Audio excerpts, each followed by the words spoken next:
అసలు పేరెంట్స్ అనేవాళ్ళు పిల్లల ముందు ఎలాంటి విషయాలు మాట్లాడుకోవాలి? ఎలాంటి విషయాలు మాట్లాడుకోకూడదు?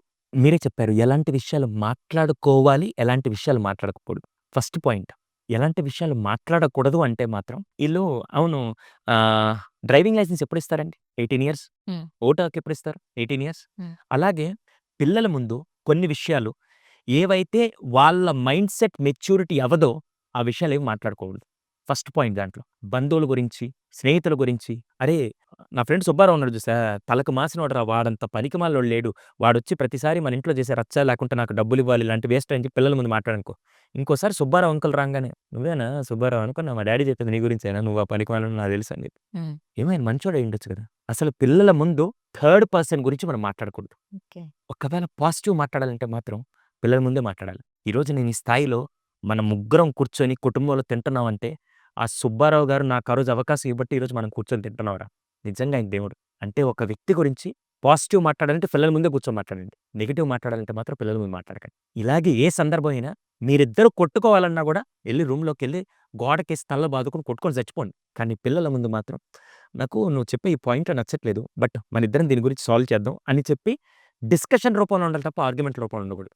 ఒకవేళ పొరపాటున ఆర్గ్యుమెంట్ అయినా కూడా రాత్రి లోపల దాన్ని సాల్వ్ చేసుకొని ఇద్దరు రిజాల్వ్ చేసుకోవాలి తప్ప మనోళ్ళేం చేస్తారు గొడవ అవంగానే అమ్మ ఒక రూమ్‌లో, నాన్న ఒక రూమ్‌లో ఈడొక ఏకాకిలాగా ఎక్కడికో ఎళ్తాడు. అలా ఎప్పుడు ఉండకూడదు.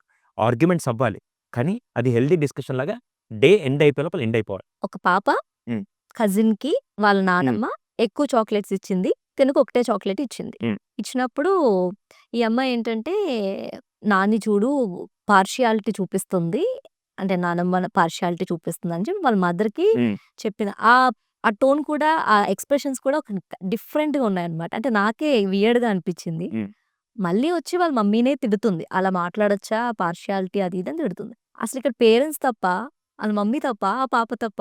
లేపోతే ఇచ్చిన నాని తప్పా? ఫస్ట్ అది చెప్పడం మాత్రం హ్మ్. కొద్దిగా అలా కాకుండా ఇంకేదైనా చెప్తే బావుండేది తప్ప, వాళ్ళ మైండ్ సెట్‌లో అది నాటుకుపోయిందంటే మాత్రం చాలా చాలా కష్టం. ఏమవుతుందంటే ఫస్ట్ ఒక లేయర్‌లో ఈ పర్సన్ ఇలా అని అర్థమైన తర్వాత నెక్స్ట్ మళ్ళీ అదే ఇంకోసారి ఏదన్నా చిన్న విషయం జరిగినా గూడా నువ్వు వాళ్ళకే పార్షియాలిటీ ఉంటావు, నాకు ఉండవు, నాకెప్పుడు ఇలాగే చేస్తావు అని చెప్పి అది డెవలప్ అయిపోద్ది. స్లోగా ఒక్కసారి ఒక ఇన్సిడెంట్‌లో వచ్చిన ఒపీనియన్ కాస్త అతని గురించి అతని పర్సనాలిటీని అసెస్ చేయడం కూడా వీళ్ళకి అలవాటైపోతుంది. హ్మ్. అందుకని ఇక్కడ తప్పులనడం కంటే దయచేసి పిల్లల ముందు వాళ్ళు ఈజీలీ గ్రాస్ప్ చేసుకుంటారు. వాళ్ళకేమీ తెలీదు. వాళ్ళు వైట్ పేపర్‌లాగా మనం ఏది రాస్తే అది రాసుకుంటారు. ఆ రాసేదేదో కొద్దిగా హెల్తీగా, పాజిటివ్‌గా రాద్దాం అంతే అండి.